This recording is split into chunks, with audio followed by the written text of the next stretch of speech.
এদিকে সন্ধ্যার পরেই সংঘর্ষে জড়ালো এনসিপি এবং বিএনপি।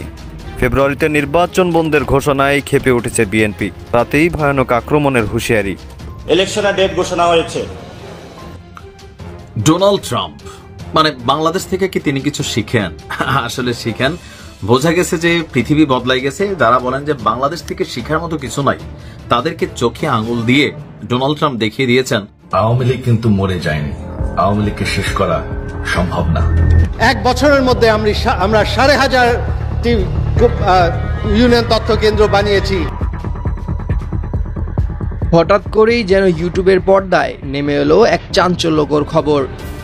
একের পর এক ভিডিওতে ভেসে উঠতে লাগলো একই মুখ, একই দৃশ্য।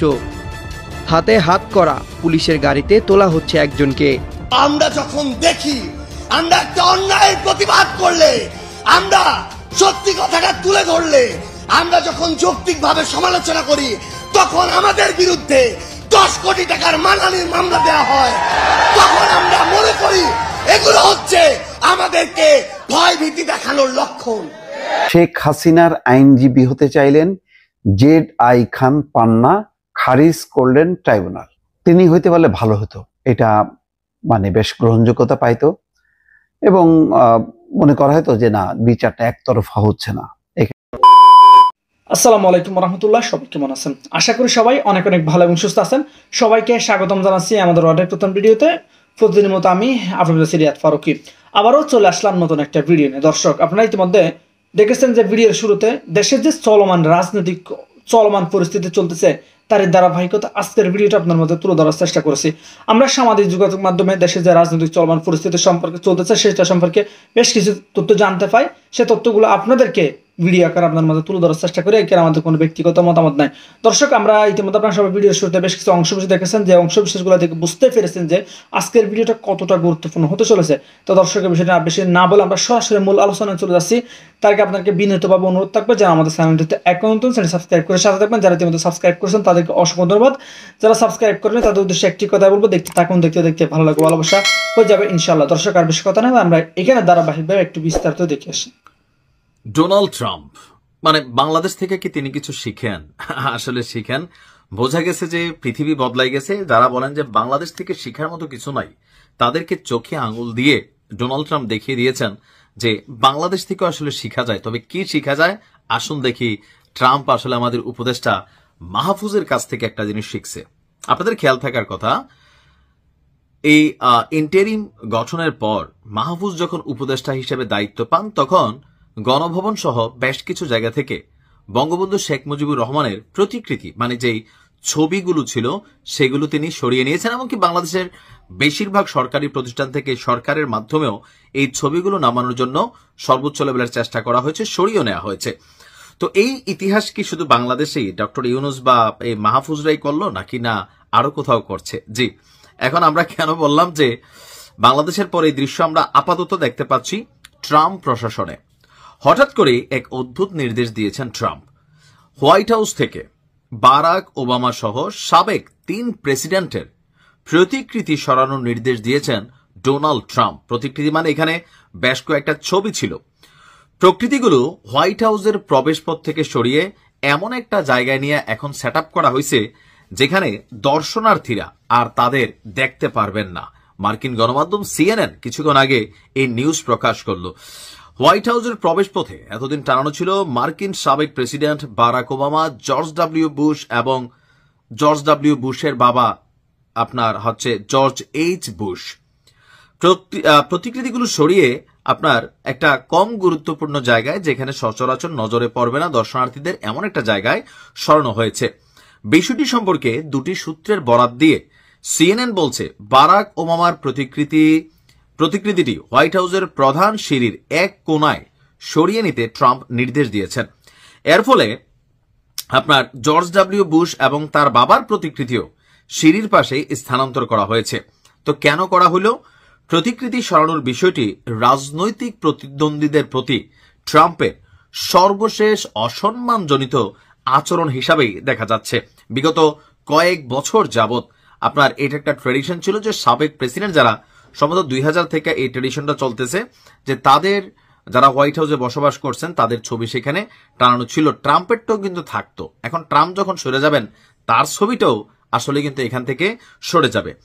ট্রাম্প প্রশাসন সাম্প্রতিক সময়ে এমন কিছু নথি প্রকাশ করতে শুরু করেছে যেখানে অভিযোগ করা হয়েছে বারাক ওবামার অধীনে শীর্ষ কর্মকর্তারা গোয়েন্দা সংস্থার প্রধানদের সাথে মিলে ট্রাম্পের 2016 সালের প্রেসিডেন্ট নির্বাচনে প্রচারণার সাথে রাশিয়ার যোগসাজশের দাবি করছিল, মানে পুরানা ইতিহাস ঘাটতে শুরু করছে।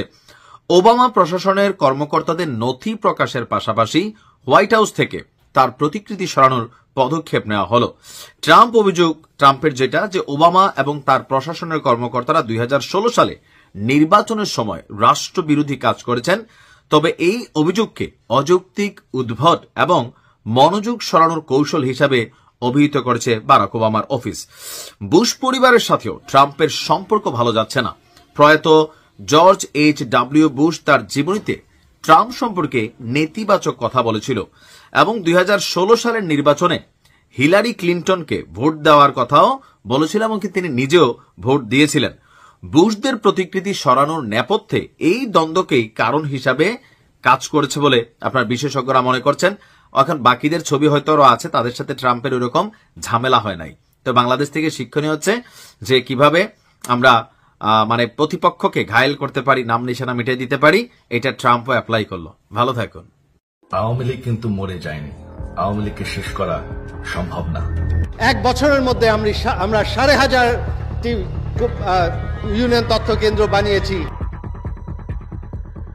হঠাৎ করেই যেন ইউটিউবের পর্দায় নেমে এলো এক চাঞ্চল্যকর খবর। একের পর এক ভিডিওতে ভেসে উঠতে লাগলো একই মুখ, একই দৃশ্য। হাতে হাত করা পুলিশের গাড়িতে তোলা হচ্ছে একজনকে, কিন্তু মুখটা যে বড্ড চেনা। এই কি তবে পলাতক প্রধানমন্ত্রীর পুত্র এবং তার আইসিটি উপদেষ্টা সজীব ওয়াজেদ জয়? যুক্তরাষ্ট্র থেকে ভেসে আসা এই খবরে মুহূর্তেই তোলপাড় শুরু হয় সামাজিক যোগাযোগ মাধ্যমে। গহীনের বার্তা নামের এক ইউটিউব চ্যানেল থেকে ঘন ঘন পোস্ট হতে থাকে ভিডিও, সাথে উল্লাসিত দাবি অর্থ পাচারের মামলায় অবশেষে গ্রেফতার জয়। প্রথমে সাধারণ মানুষের চোখে বিষয়টি ছিল এক অবিশ্বাস্য ঘটনা, যে জয়কে নিয়ে এতদিন ধরে নানা রহস্য, তিনি কিভাবে হঠাৎ আমেরিকার রাস্তায় গ্রেফতার হলেন। গহীনের বার্তা চ্যানেলটি যেন সেই রহস্যের জট খুলতে শুরু করে। চটকদার থাম্বনেল যেখানে জয়ের মুখ বসানো হয়েছে অন্য কারো গ্রেফতারের ছবি, আর সাথে জুড়ে দেওয়া হয়েছে বিভিন্ন টকশোর খণ্ডিত অংশ। জেলবন্দি জয়, ইউনুসের চিঠিতে গ্রেফতার জয়, এমন সব শিরোনামে ভিডিওগুলো দেখা হয়েছে প্রায় 7.25 লাখ বার। মুহূর্তেই একদল মানুষ এই খবরকে সত্য বলে ধরে নেয়, আরেক দল এটিকে আওয়ামী লীগের পতন হিসেবে দেখতে শুরু করে। কিন্তু অল্প সময়ের মধ্যেই সন্দেহের বীজ বোনা হতে শুরু করে। কেউ বলল ভিডিওর ভেতরের কথার সাথে তো শিরোনামের কোনো মিল নেই, আবার কেউ বলল এত বড় একটি ঘটনা কিন্তু আন্তর্জাতিক কোনো গণমাধ্যমে খবর নেই কেন। জল্পনা কল্পনা যখন তুঙ্গে, ঠিক তখনই মঞ্চে আসে ফ্যাক্ট চেকিং নেটওয়ার্ক রুমার স্ক্যানার। ভিডিওগুলোর উৎস ও সত্যতা যাচাইয়ে নামে তারা। প্রতিটি দৃশ্য, প্রতিটি থাম্বনেল বিশ্লেষণ করা হয়। অবশেষে বেরিয়ে আসে এক চাঞ্চল্যকর সত্য। গহীনের বার্তা নামের চ্যানেলটি আসলে একটি গুজবের কারখানা। তারা বিভিন্ন টক শো থেকে অপ্রাসঙ্গিক আলোচনার অংশ কেটে এনে তার সাথে ভুয়া শিরোনাম আর সম্পাদিত ছবি জুড়ে দিয়ে এই নাটক সাজিয়েছে। চ্যানেলটির ভিডিওগুলিতে যে FBI নথির কথা বলা হচ্ছে তা 2007 সালের এক পুরনো অভিযোগপত্র, কোনো মামলার নথি নয়।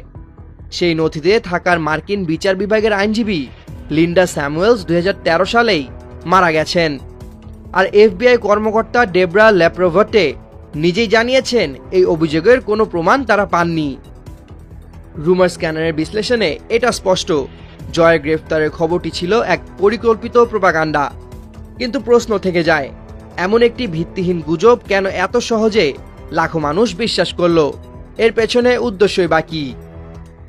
রাজনৈতিক বিশ্লেষকরা মনে করেন এটি শুধু একটি ইউটিউব চ্যানেলের ভিউ বাড়ানোর খেলা নয়, এর পেছনে রয়েছে এক গভীর রাজনৈতিক উদ্দেশ্য। তবে সবচেয়ে বড় কারণটি হয়তো লুকিয়ে আছে জনগণের মনে জমে থাকা ক্ষোভ আর অবিশ্বাসের মধ্যে। যখন কোনো ব্যক্তিকে নিয়ে দুর্নীতির অভিযোগ ওঠে, যখন তার জীবনযাত্রা নিয়ে রহস্য তৈরি হয় তখন তাকে নিয়ে যে কোনো গুজবই ডালপালা মেলার সুযোগ পায়। সামিউল জয়, 21 টেলিভিশন। আমি আইটি সেক্টরে আরেকটা খবর দেখলাম দর্শক, শেখ হাসিনার আইনজীবী হতে চাইলেন ZI খান পান্না, খারিজ করলেন ট্রাইব্যুনাল। তিনি হইতে পারলে ভালো হতো, এটা মানে বেশ গ্রহণযোগ্যতা পাইতো এবং মনে করা হয়তো যে না, বিচারটা একতরফা হচ্ছে না, এখানে শেখ হাসিনার নিযুক্ত আইনজীবী আছে। আমি জানি না শেখ হাসিনাই তাকে নিযুক্ত করলেন নাকি ZI খান পান্না নিজে থেকেই করতে চাইলেন। তো যাই খারিজ করে দিলেন। এই কারণে ট্রাইব্যুনাল বলছে যে ট্রেন তো ইতিমধ্যে স্টার্ট দিয়ে ফেলছে, অর্থাৎ বিচার হয়ে গেছে, শুরু হয়ে গেছে। এখন বাধ্য হয়ে ট্রাইব্যুনাল স্টেট মানে লয়ার নিযুক্ত করেছে। এখন আবেদন করলে হবে না। তখন মানে বলা হলো যে ZI খান পান্না রাষ্ট্র নিযুক্ত যে আইনজীবী তাকে সহযোগিতা করতে চান, কিন্তু সেটাও খারিজ করা হয়েছে। কিন্তু আমার যেটা মানে অবজারভেশন, যে এটা যদি অ্যাকোমোডেট করা যেত তাহলে ভালো হতো। তাহলে একটা খুব মানে তীব্র মানে পক্ষে বিপক্ষে যুক্তিতর্ক আসতো এবং ZI খান পান্না কি বলেন শেখ হাসিনার পক্ষে এটাও বোঝা যেত, কি কি যুক্তি তারা দাঁড় করাতে চান এরকম গণহত্যার বিরুদ্ধে, সেটাও বোঝা যেত। কিন্তু এখন খারিজ হওয়াতে সেটা হলো না এবং এটিও কিন্তু একটা পয়েন্ট হিসাবে দাঁড়াবে আন্তর্জাতিক পর্যায়ে। তারা বলার চেষ্টা করবে যে শেখ হাসিনা পক্ষে একজন বিশিষ্ট আইনজীবী মানে লড়তে চেয়েছিলেন, কিন্তু তাকে সেই সুযোগ দেওয়া হয়নি। ফলে এই ট্রাইব্যুনালের বিচার গ্রহণযোগ্য নয় এমন একটা মানে কথা তারা প্রতিষ্ঠিত করার চেষ্টা করবে। বিচারপতি গোলাম মুর্তজা মজুমদারের নেতৃত্বে 3 সদস্যের ট্রাইব্যুনাল একে এই আবেদন আজ মঙ্গলবার খারিজ করেন। ট্রাইব্যুনালের অন্য 2 জন সদস্য হচ্ছেন বিচারপতি মোহাম্মদ শফিউল আলম মাহমুদ এবং মহিতুল হক এনাম চৌধুরী। আজকে ট্রাইব্যুনালের বিচার কার্যক্রমের শুরুতে কথা বলেন আইনজীবী নাজনীন নাহার। তিনি বলেন, জ্যেষ্ঠ আইনজীবী ZI খান পান্না আজকে এখানে আসতে পারেননি, তিনি শেখ হাসিনার পক্ষে আইনজীবী হিসেবে নিয়োগ পেতে চান। এই কথা ট্রাইব্যুনালকে জানানোর জন্য তাকে বলেছেন। তখন ট্রাইব্যুনাল বলেন, শেখ হাসিনার পক্ষে স্টেট ডিফেন্স মানে রাষ্ট্র নিযুক্ত আইনজীবী নিয়োগ দেওয়া হয়েছে, এটা ওভার, অর্থাৎ এটা শেষ। উনি সিভি দিলে অন্য মামলায় তাকে আইনজীবী হিসেবে নিয়োগ দেওয়ার বিষয়টি দেখবেন। তাছাড়া কাকে স্টেট ডিফেন্স নিয়োগ দেওয়া হবে সেটা ট্রাইব্যুনালের বিষয়। ট্রাইব্যুনাল আরো বলেন, তিনি প্রসিডিউর জানেন, যে মামলায় আসামি উপস্থিত নাই এমন পার্টিকুলার মামলায় আসবেন কেন। তাছাড়া এই মামলায় যখন ডিফেন্স নিয়োগ দেওয়া হচ্ছিল তখন তিনি এসে বলতে পারতেন, তখন বিবেচনা করা যেত কাকে নিয়োগ দেওয়া হবে। ট্রেন স্টেশন ছেড়ে যাওয়ার পর মাস্টারকে বললেন ট্রেনে উঠিয়ে দেন। এক পর্যায়ে আইনজীবী নাজনীন নাহার বলেন, শেখ হাসিনার পক্ষে যাকে স্টেট ডিফেন্স নিয়োগ দেওয়া হয়েছে তাকে সহযোগিতা করতে চান ZI খান পান্না। এই আবেদনও খারিজ করে দেন ট্রাইব্যুনাল। এই পর্যায়ে ট্রাইব্যুনালের করতে পারতেন এই অনুমোদনটা দিলে ভালো হতো। আমি এখন জানি না, আইনের মারপ্যাচ অনেক বেশি, কিন্তু এটা স্বচ্ছতার স্বার্থে এটা করা দরকার ছিল। গণঅভ্যুত্থানের সময় সংঘটিত মানবতা বিরোধী অপরাধ মামলায় শেখ হাসিনা এবং সাবেক স্বরাষ্ট্রমন্ত্রী আসাদুজ্জামান খান পলাতক, তাদের পক্ষে রাষ্ট্র নিযুক্ত আইনজীবী হিসেবে মোহাম্মদ আমির হোসেনকে নিয়োগ দিয়েছেন ট্রাইব্যুনাল 1 এবং এই মামলায় অপর আসামি সাবেক আইজিপি চৌধুরী আব্দুল আল মামুন গ্রেপ্তার আছেন। তিনি ইতিমধ্যে অপরাধ স্বীকার করেছেন এবং রাজসাক্ষী হিসেবে তিনি এখন আছেন। ফলে বস্তুত এখন স্টেট ডিফেন্স লয়ার ছাড়া আর শেখ হাসিনার পক্ষে কেউ থাকলো না। ZI খান পান্নাকে যদি নিয়োগ করা যেত তাহলে এই মামলার একটা বেশ জমজমাট রূপ নিত, অর্থাৎ পক্ষে বিপক্ষে অনেক যুক্তিতর্ক জানা যেত। দর্শক ভালো থাকবেন, আল্লাহ হাফেজ। আমরা যখন দেখি আমরা একটা অন্যায়ের প্রতিবাদ করলে, আমরা সত্যি কথাটা তুলে ধরলে, আমরা যখন যৌক্তিকভাবে সমালোচনা করি, তখন আমাদের বিরুদ্ধে 10 কোটি টাকার মানহানির মামলা দেওয়া হয়। তখন আমরা মনে করি এগুলো হচ্ছে আমাদেরকে ভয় ভীতি দেখানোর লক্ষণ। আমরা এটাও বিশ্বাস করতে চাই, এই যে কিছু মানুষ যারা এই কাজগুলো করে, আমরা বিশ্বাস করতে চাই তারা বিএনপির প্রতিনিধিত্ব করে না। আমরা বিশ্বাস করতে চাই তারা অতি উৎসাহী হয়ে ফুটেজ খাওয়ার আশায় এই কাজগুলো করছে। কিন্তু আমরা তখনই সেটা বিশ্বাস করতে পারবো যখন দেখব এসব লোকদের বিরুদ্ধে ওই সেন্ট্রাল কমান্ড থেকে উপযুক্ত ব্যবস্থা নেওয়া হয়েছে। সেদিন আমি একটি লেখা লিখেছিলাম। লেখার দুইটা পার্ট ছিল, কারণ ঘটনা দুইটা ছিল। আমাদের একজন সাংবাদিক ভাইকে বিএনপির ওইখানকার স্থানীয় একজন কর্মী আহত করেছে, এটা ছিল প্রথম প্যারা, যেটা সত্য। দ্বিতীয় প্যারা ছিল স্থানীয় একজন, আমি লিখেছিলাম চাঁদাবাজ সন্ত্রাসী। আমি স্পষ্ট করে লিখেছিলাম চাঁদাবাজ সন্ত্রাসী আমার আরেকজন সাংবাদিক ভাই তুহিনকে গলা কেটে হত্যা করেছিল। যখন আমি কয়েক ঘন্টা পরে দেখলাম ওই লোকটি চাঁদাবাজ সন্ত্রাসী নয়, ছিনতাইকারী সন্ত্রাসী, তখন আমি সেটি ঠিক করে দিয়ে লিখেছিলাম ছিনতাইকারী সন্ত্রাসী। কিন্তু আজকে আমি দেখছি যে এই যে ট্যাগগুলো কিংবা এই যে মানুষগুলো যে অপকর্ম করেছিল, ওই চাঁদাবাজ, ওই সন্ত্রাসী, ওই ছিনতাইকারী, কেন ওই রকম স্থানীয় পর্যায়ের উপজেলার একজন দায়িত্বশীল সেই অপকর্মের দায়িত্ব নিজের গায়ে নিবে? এটা তো আমরা শুধু বিএনপি নয়, কোন রাজনৈতিক দলকে উদ্দেশ্য করে বলিনি। আমরা মনে করি যে কোনো একটি অপকর্ম করে তার সবচেয়ে বড় পরিচয় সে অপকর্মকারী, এবং আমরা চাই দলমত নির্বিশেষে সে যদি এনসিপির হয়, সে যদি যুব শক্তির হয়, তার বিরুদ্ধেও আমরা আমাদের কণ্ঠস্বর উঁচু করব। আমরা আমাদের মিডিয়ার যারা ভাইরা আছে, আমরা দেখেছি কয়েকদিন আগে কিভাবে মিডিয়া আবার ওই 5ই আগস্টের পূর্বের যে রূপ, সেই রূপ যে কোনো সময়ে উদ্দেশ্য প্রণোদিত ভাবে দেখাতে পারে। যেই লোক বাংলাদেশে তো নয়, বাংলাদেশ থেকে প্রায় 13,000 কিলোমিটার দূরে ওই ওয়াশিংটন ডিসিতে বসে থাকে, এই মিডিয়া সেই লোকের সাথে আমাদের মিটিং করিয়েছে। এই মিডিয়া আমাদের সাথে সেই লোকের একসাথে নাস্তা করিয়েছে। এই মিডিয়া আমাদের সাথে সেই লোকের একসাথে বৈঠক করিয়েছে। আমরা দেখি 3 বার ব্রেকিং ব্রেকিং ব্রেকিং দিয়ে ওই চ্যানেল 1, এই চ্যানেল 1 থেকে প্রথম এই প্রোপাগান্ডা পুরা বাংলাদেশকে, পুরা পৃথিবীকে গেলানো হয়েছে। আমরা এখন ওই চ্যানেলের নাম দেখে শান্ত থাকবো না, আমরা দেখবো ওই চ্যানেলের মালিককে। আমরা দেখেছি ওই চ্যানেল 1-এর মালিক হচ্ছে গিয়াসউদ্দিন আল মামুন। আমরা দেখবো ওই গিয়াসউদ্দিন আল মামুনরা কার ছত্র ছায়ায় এত বড় প্রোপাগান্ডা করার সাহস পায়। আমাদেরকে মিডিয়া কর্মীরা এটা পর্যন্ত বলেছে, ভাই আমরা কনফার্ম উনি দেশে নেই, কিন্তু উপরের চাপ আছে, আমাদেরকে ব্রেকিং দিতে হয়েছে। আমরা সেই সকল head of multimedia, head of news, ওই প্রডিউসার, ওই মালিকদের বলতে চাই, এই বাংলাদেশে এসব অপকর্ম করে আপনারা আর পার পাবেন না। আর আমরা ছাড় দিব না, ওই গোড়ায় গিয়ে আমরা হাত দিব।